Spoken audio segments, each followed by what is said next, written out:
Racial injustice is a wound that never fully healed.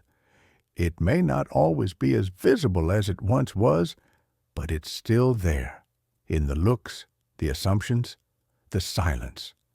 In modern society, we like to believe we've moved forward, that we've learned from history.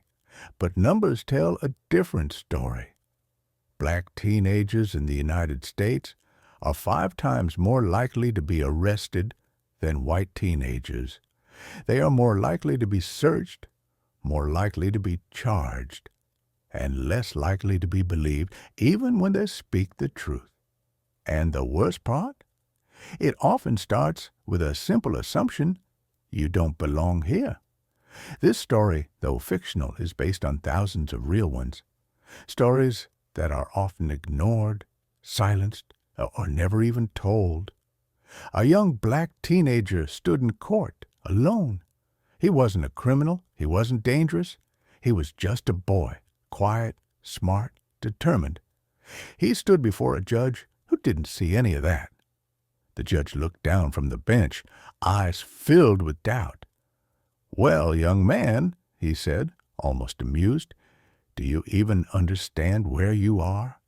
This is a courtroom, not a classroom, not a place for games." The boy nodded. "Yes, Your Honor, I understand perfectly. I'm here to defend myself." The judge chuckled and glanced at the gallery. "Oh, we have an expert here. Are you going to teach me the law today?" Some in the room smiled. Others looked at the boy with pity. No one took him seriously, but he didn't flinch. "I'm not here to teach," he said. "I'm here to be heard." There was a pause. The room grew quiet. "Very well," the judge said. "Let's see what you got." The boy took a breath. Then he opened his folder and began to speak.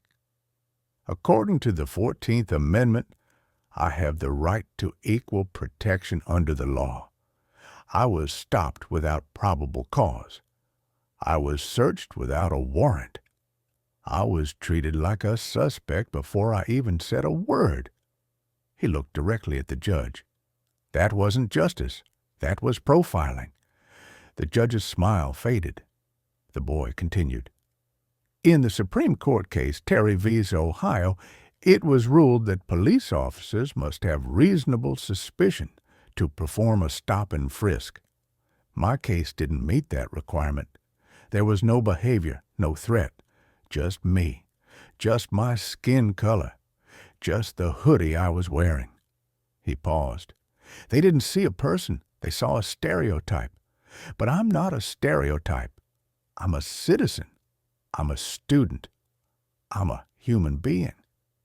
I deserve to be treated with the same respect, the same rights, and the same dignity as anyone else in this room." There was no applause, no outburst, just silence, the kind that follows truth. The judge looked down. There was a long pause. Then quietly, he said, "I didn't expect this. I judged you before I listened to you. I was wrong. You are not only heard, you are respected. You're a real advocate." The boy didn't smile. He simply nodded, not in victory, but in quiet affirmation. Because this wasn't about proving himself. It was about being seen, being acknowledged, and that is something too many people have to fight for every day. This story is fictional, but the reality behind it is all too common. Racial injustice doesn't always scream. Sometimes it whispers.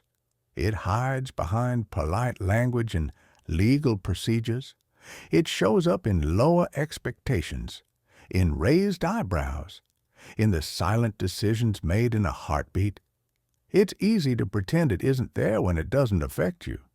But for those who face it, it's everywhere, and it must be challenged, not with hate, not with violence, but with truth, with education, with courage, with stories like this, because stories make us feel what statistics can't. If this story moved you, don't stay silent. Share it. Talk about it. Leave a comment below. Have you or someone you love ever faced injustice just because of how they looked? And most importantly, listen, because change begins when someone is finally willing to listen. Subscribe to the channel for more stories that matter. Together, let's speak up. Let's learn. Let's be better.